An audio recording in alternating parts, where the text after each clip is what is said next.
Wish you were one of those influencers with raving fans who binge on your every word, consume all your content, buy everything you have to sell, and demand even more? Then stay tuned while Authority Magazine columnist and BuzzFeed contributor Tracy Hazard shares strategies, tips, and tactics from top videocasters, podcasters, authors, and social influencers on creating that bingeable factor. Now, let's join Tracy as she explores how to rise above all the digital noise with the binge factor.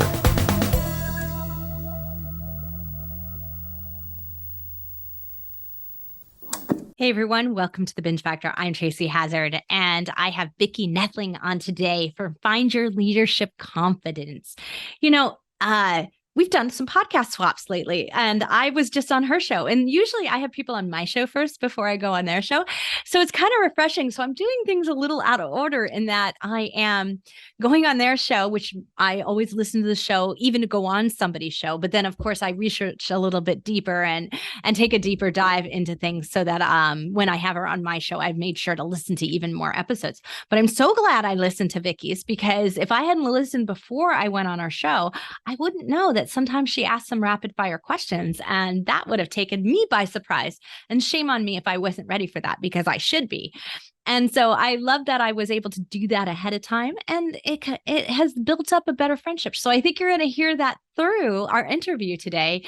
You're going to hear this sort of like rapport that we already have, because we have had a relationship starting to build already. So I think this is so much fun to do more of these podcast swaps. So let me tell you a little bit about Vicki Noethling. Vicki spent over 40 years in the corporate world before retiring in 2018, the last 17 years of that career as a project manager. In 2017, just prior to early retirement, she became involved with her first multi-level marketing anti-aging wellness business, Neora. Their mission to help people look better, feel better, and live better fit right into Vicki's long-term vision and goal.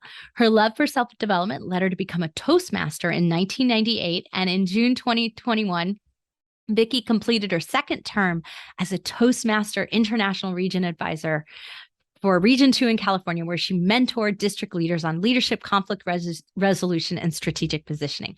Vicki has devoted the last 10 years building the District 44 Youth Leadership Program and continues to help children 8 to 17 improve their confidence by instructing them on effective communication skills.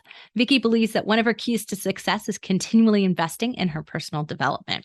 And in 2022, she co-authored her first collaborative book and launched the Find Your Leadership Confidence podcast. She currently has 2 online courses to complement her webinar and coaching program.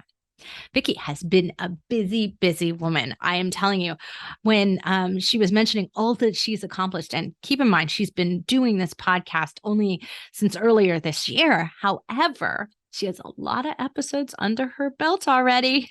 So take a listen to Vicki Noethling from Find Your Leadership Confidence, and I'll talk to you on the other side. Vicki, we're swapping this week. I love it. I have just done a bunch of podcast swaps. I'm so excited that Podmatch has really done that for me this week, and it's been a lot of fun. So you're my 4th podcast swap this week, and I'm so excited because I actually already got to go on your show. So now having you here, we know what to expect. We know each other a little better, more fun. It's like friends. That's right. Friends are getting together to talk about podcasting. So let's chat a little bit about that. What made you decide that podcasting sounded like the thing for you? It's funny. Whenever I was doing a project for one of my Toastmaster meetings, it was the introduction to podcasting, and you had to interview someone in your club and then present that. And I had so much fun doing it. And then right after that, I was part of Darren Hardy's Hero's Journey. And the very first effort of that was I had to interview people older than me, younger than me, and the same age. And again, it was during COVID. And I had so much fun doing that. I thought, I wonder if this is what I'm meant to do. And so you love the interview process. I do, because it's a conversation. And I love to be able to get to know people. And, in a lot of Zoom meetings, you don't get time to really know the people that you're talking with. And I wanted to get to know them. I find people so interesting. And so I hooked up with Adam Homey through Facebook. I know Adam. I've interviewed him on the show. Yeah, through Facebook. And I just did the done for you because I have no more time. That's right. Well, I love that. So that's really kind of it. So you felt that the interview process was just fit you, and that Yeah, it made was perfect. podcasting more logical. I love that. That's really great. So, how's your podcast going? Are you feeling really good about it? Yeah. So I have 55 done in 2 months. Congratulations. That's a pod lot. pod matches, and the thing is that's great is I also do a lot of joint venture networking, and so I have 67, and I just did one today, and I think I've got another 35 or 40. I have a You can lot. fill up your calendar. Wow, I that's could great. fill it up. Well, And it's great because the theme of it being having to grow your confidence is something that everybody can connect with. Everybody feels either they've got it or they need help. And so I try to bring people on that will help you to connect to a solution. I might have the solution or my guest might, and that's what makes it so great. well, yeah. I mean, I find your leadership confidence. So it's like focus though on the business Mhm. confidence side of things, which is Yes. really helping to keep that business model for your podcast and in focus for yourself. But Yeah. I think you're right. I think when something resonates with the audience and then with the guests that you're going to have Yeah. on, and it does it in both ways, then we want to be associated with the show. We want to subscribe to it. We want to listen to it. We want to be on it as a guest. Like that all is working for Mhm. you here. And I love how it develops as you're going. You have those certain questions that you're going to ask, but the results of that, the answers that you get back open up, it's that layers of the onion type of thing. And you may never have expected to go in a direction that you go in, but it just evolves and just grows and develops. And I love that. So, how has some of your Toastmaster skills helped you with podcasting? I think the number one thing is that it taught me to not interrupt. I like to just listen. Active listening is so important. And that's where that richness comes out because I hear things that people are saying or the tone that makes me think I should dig deeper here. Or no, I'm going to pull back and I'm not going to ask that next question because it's not going to really feel well. And so I think Toastmasters help that, but it also in just having your presence and being comfortable having a conversation and not making it seem like it's all scripted and boring and being able to laugh with my guests. That live energy, Yes. right? Yeah, I mean, you and I had such fun, and that's what I want. I want you to leave thinking, oh my God, I got a new best friend. And I have to say that, I would probably 99% of the people that I've interviewed, I thought, oh my gosh, I could go out and have drinks or dinner with you easily. It's just so much fun. I know. That's how I feel. And sometimes we do so many interviews that it's hard to remember everybody, but it's those stories, they do stick out. So Yeah. even if I like struggle with the name, I'll be like, oh, I remember we talked about this. And so that's what clings on into our memories. And I think that's powerful. Yeah. And so some of the people that I interview actually could use me to help them be a better speaker, to be more powerful. And that's what I want to try to get them so comfortable that their natural abilities come out and they get away from that stiffness or that, I want to be the smartest person in the room kind of thing, but really have them have their authentic self come out. That's what I want. Yeah. Well, and a good interviewer can draw that out. What are some of the, ways that you skill up on interviewing? Have you been studying other people? What have you been doing that's to help you because you were kind of new to this interview thing? I think that part of it comes from 25 years as a Toastmaster because we do table topics where you have to answer questions that are just off the top of your head, which helps you in the interview process. Also, I'm a project manager by career, and a big part of that is for me to draw out from my project owners what works, what gaps, and so to The heart really of things. just get to what is the pain and how can I fix the problem. Those all help. I loved always watching people like Oprah, Mike Douglas. Am I aging myself? Way back when, that was the first person. And I thought, being a talk show host seems like such a great career, again, because you get to meet all these cool people and learn about them. But I think that, Phil Donahue and Oprah were really influential too. And also Ellen, she kind of brought a different, more of that conversational, have fun, have fun. Yeah. And so that, I think, I wanted to be able to do that. So, it's years of experience, and I have a few. Make it and a all lot of happen. podcasts now under your belt. So Yeah. that's right. Yeah. You crash coursed yourself into it. And also kind of preparing for it, going to your websites, going to listen to your podcast or your interviews, reading about you makes me feel more comfortable and not thrown off too much by surprises. Right. Well, let's hit some of our questions, because I think when you start a podcast, you aren't always sure about where things are going to go or how you do things. And so what did you find as the most challenging thing starting a podcast and or promoting a podcast? Could be either way. I think the most challenging thing is for me being able to get in the cadence of, I've recorded it and now I'm going to put it out there with so many done and only so much time. I really literally could put out a podcast every single day. And do I want to do that? Is that what I want? And so, I think that piece, that follow up, to be able to make sure that I am out there promoting as much as I need to, as often as I need to, with everything that I'm doing. And I think that's something that as I get more involved in this, it just will become a natural piece. But right now I'm trying to figure out what is the right thing for me in my podcast world. I think that's such a really good, important question is that there's a lot of conventional advice out there. So there's tactical advantages to doing one a day, right? John Lee Dumas will tell you that the key to his show is that he did it every day. Like that's it. That's the key to why he won the podcasting game. Yeah. So tactically that can help you.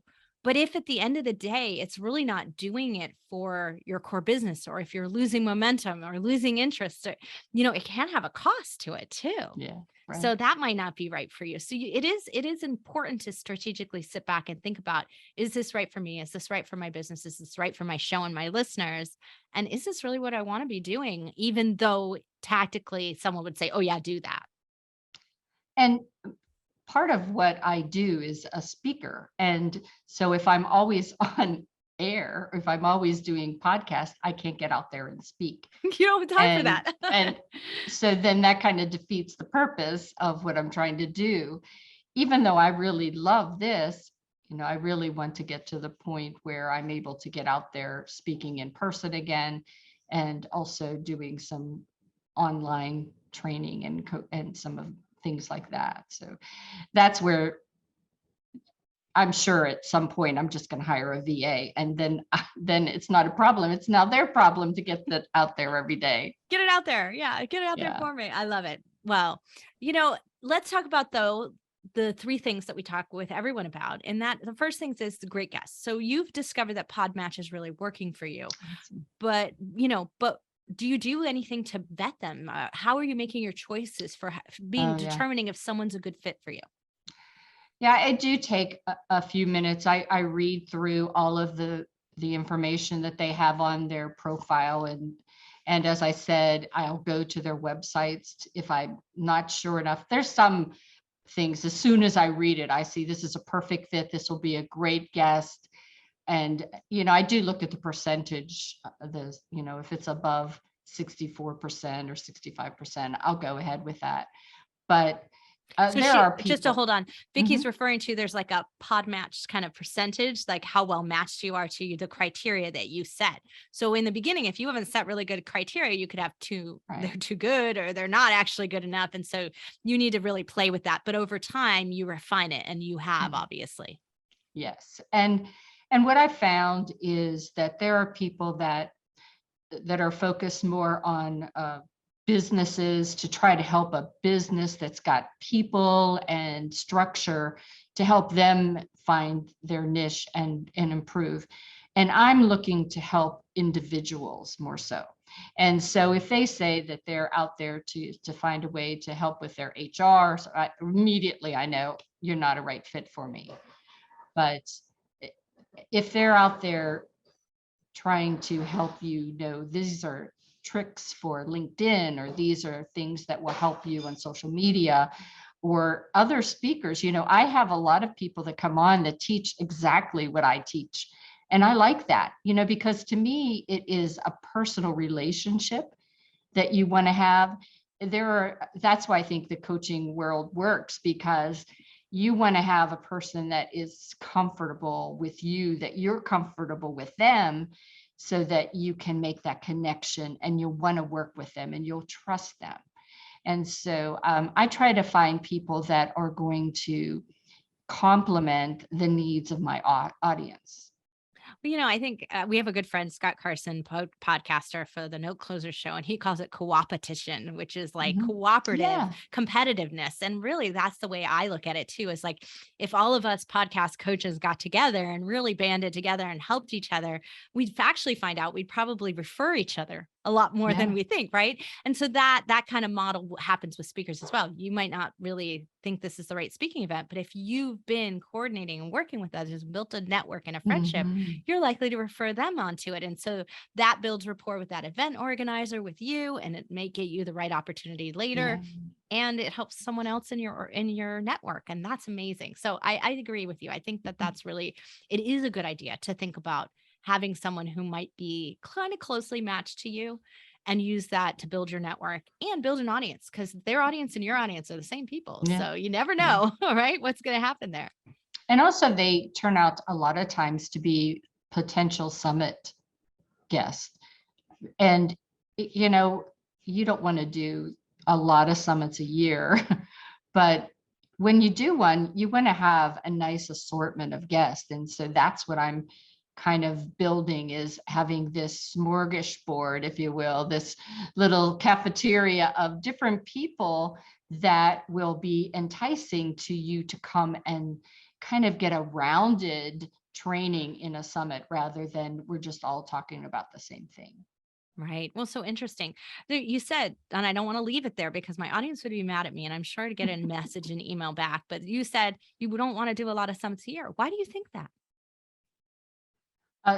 It's just because I became an entrepreneur because I wanted to have some time to myself. So it's just a lot of work. And so I do have an app that will be coming out that does the summit all in the app, and that will take some of the work away.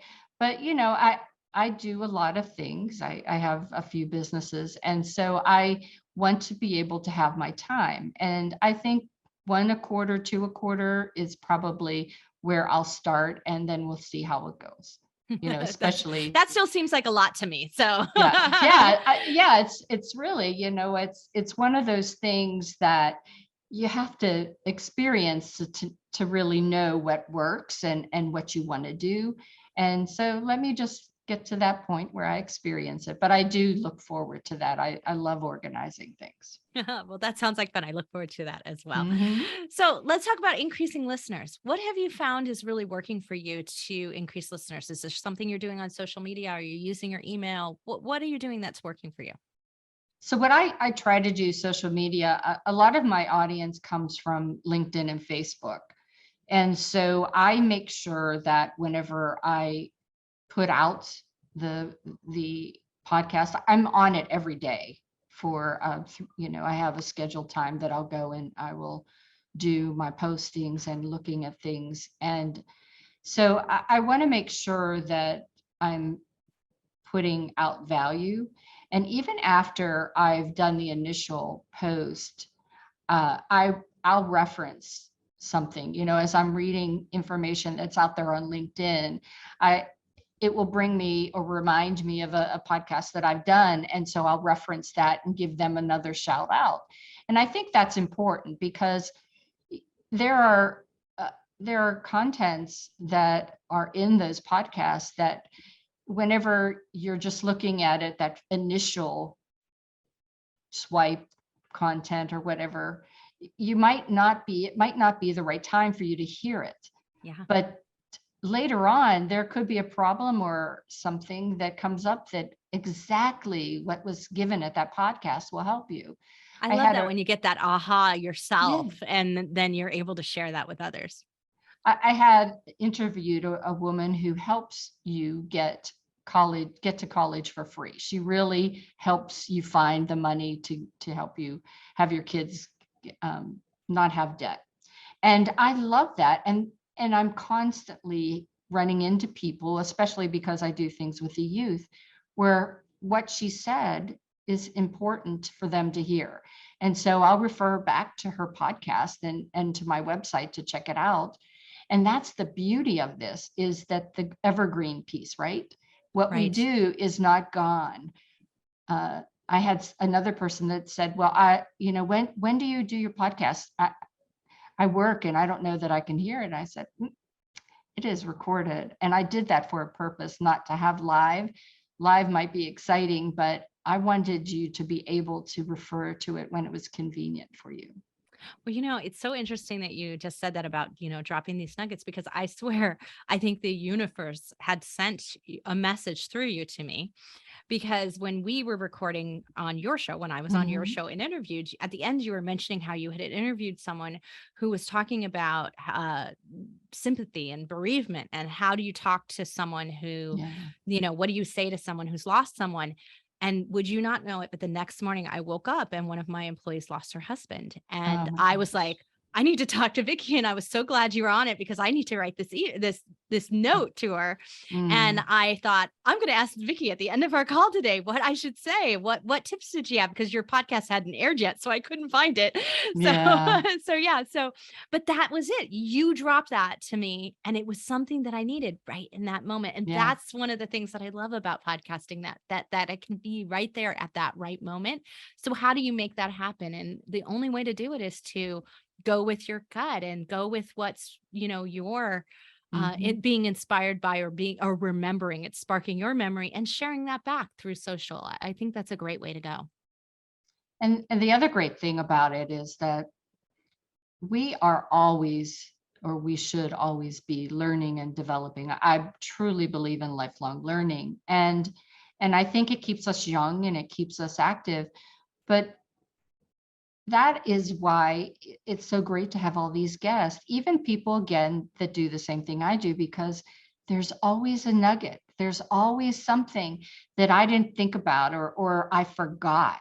That's the thing too. It's like, oh my gosh, I remember I learned that a long time ago and I didn't use it anymore. And so there's always something that you didn't know you needed to know that was there for you then. Well, so I'm going to interrupt our three things, because I want to stop right there and hit on your binge factor, because you just mentioned it right there. This is what I believe the binge factor for Find Your Leadership Confidence is. And that is that you are very, very skilled at chasing that golden nugget that I need to hear. Like, you go and you dive into it and you don't drop that path. A lot of interviewers drop that path, but you don't. You continue on it and follow that thread all the way through to get to that heart of what is different about what I'm saying, or is unique about the message that needs to come out, or well-rounding that message so that it gets the whole story in there. And you're going for that. And I think that's what really makes your show unique. There are lots of shows on confidence and there are lots of shows on business. But when you really get to something that's getting all the way in there and getting the whole amount that I need to do something with, that's valuable. Yeah, you want to leave them wanting more. And I think that's just really so important. I want them to. You want to leave them wanting more, but not missing out. Oh, yeah. Right? Oh, that's absolutely. The kind of key balance. Yes. You always should have a paper and pencil when you're listening to my I do. podcast. I've got good notes here. Exactly. I love that. Always have. Well, let's talk about return on investment and monetization. Obviously, you're not monetized your show yet in terms of traditional thinking, but you've gotten a return on investment already. Has it Mhm. gotten you speaking events? Because that's the one thing I think that a lot of speakers out there are thinking, if I start a podcast, I'm going to get speaking events right away, and this is just going to magically work. What is the return on investment that you've discovered? So I have not gotten any speaking events, paid ones. I have actually spoken on 3 summits in this time frame since I've done my podcast, and then 2 books that I've been in compilation. So it is coming in those ways, but I just changed over or added that I could be a guest on Podmatch because I hadn't had that. And I thought, oh my goodness, I love this interviewing people, but I should probably go out there and show people that I actually can speak on my own too and talk about what I do. So my goal is I spend about 90 minutes a week to try to find speaking engagements outside of my podcast guests. But I really think that it's going to be from my collaboration with my podcast guest that will evolve into speaking, because, it's that whole know, like, and trust and understanding what I do and how I could help you. I think that's so true that podcasting builds it a little bit faster than other places, especially when you're consistent and constant like you are, that you're prolific about it. So it makes a event organizer look at that and trust you faster than someone else, because they're like, look, they show up every week for their audience. They're not going to miss my event. They're going to show up. They're going to be reliable. Like, there's a certain amount of that they can gather already from just Yeah. checking that out. And then they listen to you and they hear your energy and they hear how you command an audience. And that, I think that goes a long way to getting you more out on that side of things. Yeah. But that's my goal. I'd like to speak at least 2 times a month at the minimum. And I just think because you can reach a larger crowd, especially from a virtual standpoint.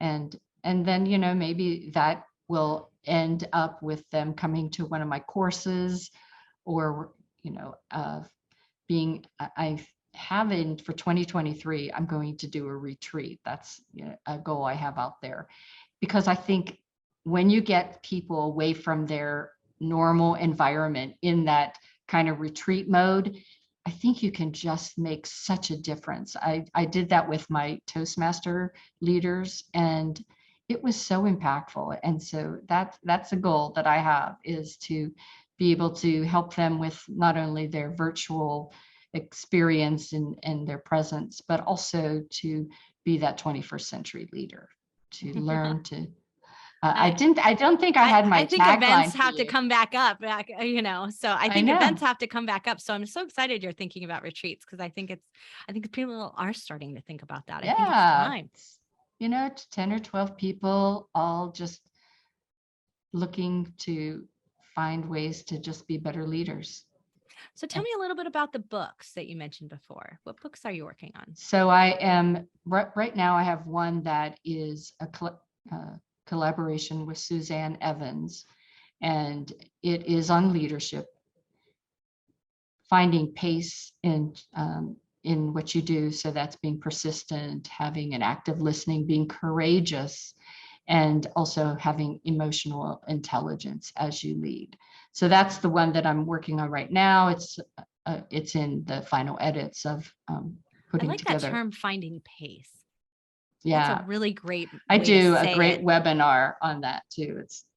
But my other item is, I don't know if you can see this, but it's too far, too close. There we go. It's Unstoppable.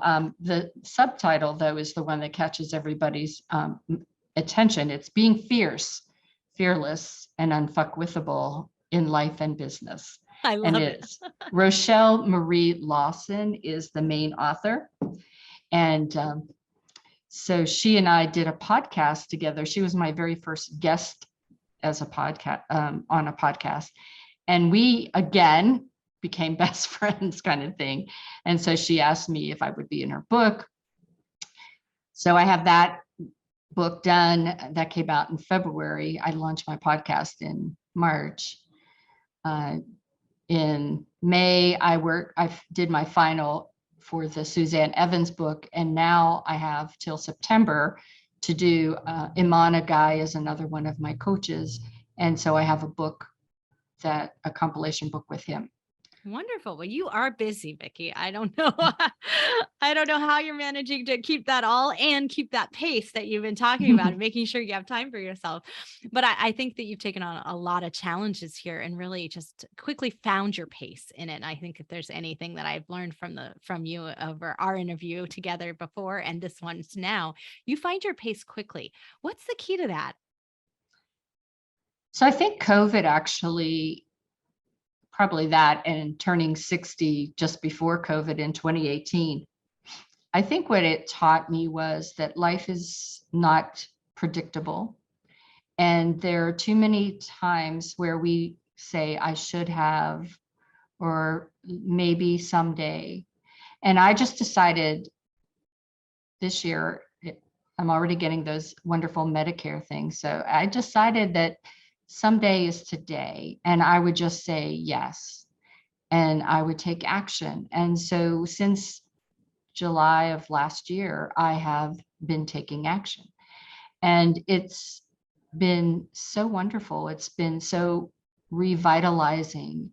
It makes you want to get up in the morning, even though you don't have to, although I did take on a 40-hour project management in addition to everything else I do.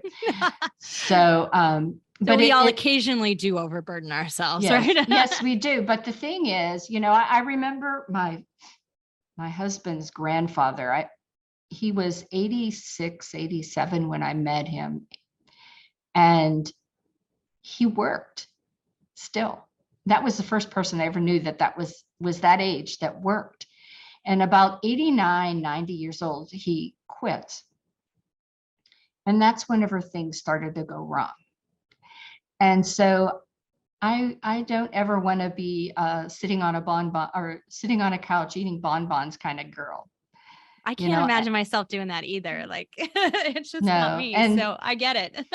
And so I also remember all of the struggles that I had in my life to try to prove myself. And so that's where I get my joy, is to help people, especially women, find their joy and find their place in life that's going to bring them happiness. Success doesn't bring you happiness. You are happy and success follows. And I think that's what I'm trying to do, is help them live a better life. And so each business that I have is geared to help them live a better life. And if I do that, then my life is good. I can check that box off. I think that ties into, what we talked about on your show, which was really this idea that confidence isn't a state. It's like being, it's all a part of that. It comes from these things. Right. And so it's an outcome. And that's really, I think, exactly what you are embody in everything that you've been doing and everything that you come across, is you embody that ability to be confident. Yeah. Be paced, empower others. So thank you for that, Vicki. That's amazing. So before we go, I want to make sure that you instill some confidence building tactics for anyone who might be sitting on the fence, who hasn't started their podcast yet, or who might be like really not feeling right about their show, and they're just sort of sitting there not feeling confident about it. What advice do you have for them? I think, one, you should join Podmatch. I think that's a great start, because what Podmatch does, if you don't have already a system in place like I do, it forces you to fill out the blanks to really put a system in place. It allows you to say, oh, what's my Facebook, and all of my URLs. And as the podcast person, the host, who has to put that out there, having all that information at one place makes our job easier. It really does. So, for my system, I have all of the things prepared in advance so that I try to make you as a guest have less stress. And when I know that you are prepared, then I know my job will be easy. And so if you are a podcaster out there that is just kind of doing it by the seat of your pants kind of thing, just like, oh, I got a podcast in an hour, and you haven't done your homework, that podcast is probably not going to go as well as it could. I'm not saying it's going to be a bad podcast, but it might not go as well as it could. And so also, there's a confidence in the systems and the process. Yeah, yes. And I know that it's going to, with the questions that I have, it's going to hit about 30, 35 minutes. And so then I know then if I book another person an hour later, I'm not going to go over, I'm not going to have any kind of craziness going on. So I think the thing that you need to remember is, what is your presence like? Is your lighting good? All of the things I teach. Are you having that engaging presence as you're doing your podcast that makes the people feel like they're just sitting across the bar from you or in their living room, and you're just having a conversation with the three of you, you, me, and my guest. It feels that intimate. That's yeah. And that's what you want. I think that's what makes a great podcast. And I love that we do the video. I know that probably, I guess this is a vodcast or whatever, but is that what we call it now? I don't know. I think so. I think that's what I've seen, but I think that this is really taking that to the next level. It's making, Clubhouse is great. You can hear, but I just love to see your expressions, even, as you get excited and passionate about things. I just love that. I think it makes it relatable. Well, that's a funny thing. The very first show that I started, we actually recorded all the video. We did it. We Skyped with people way back then. It was like Skype was a terrible place to record, but that's what we did. And we always had it. We just never used it. But we did it because I never wanted to talk to someone that I couldn't see. Yeah. I felt better about that. It had, it has the right energy exchange. That's why I love speaking too. Mm-hmm. Yeah. I love the energy exchange of it. Mm-hmm.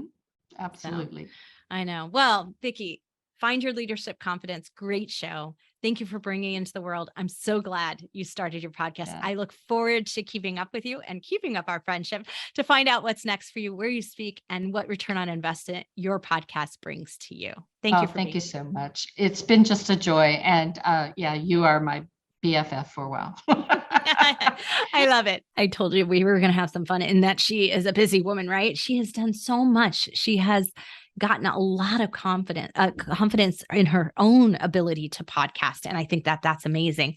So she's tapped into the things that she's already done well. She's already, kind of done her, a fast learn process in the podcasting world on herself as well, and really built up this repertoire of being able to help people in a more full service way. So I love that that's what Vicki's built into all of this programming. And she's really figured out how to slot podcasting into her whole program of things that she's offering, her books, her courses, her speaking, all of it's starting to fit in together, and the pieces are all coming together. And podcasting is just a moving part within that. So successful model for anyone looking to do more speaking, more, more selling of books, more selling of courses, things like that. Model Vicki. She's got a fabulous model here. So Find Your Leadership Confidence podcast, Vicki Noethling. You'll be able to find out everything about her and how to find her, how to connect with her at thebingefactor.com in the blog post for this episode. And don't forget to check her out on LinkedIn, because that's where she spends her time. So if you want to connect with her directly, go straight to LinkedIn and her website. I look forward to talking with you next time and bringing you some more incredible podcasters like Vicki on The Binge Factor. Take care. You've been listening to the Binge Factor podcast. For more information on podcasting and videocasting success tips and tactics, please go to thebingefactor.com. And be sure to listen to our other show for podcasters called Feed Your Brand. If you'd like to be interviewed on this show, as well as featured in Tracy's column, please go to thebingefactor.com/guest and apply.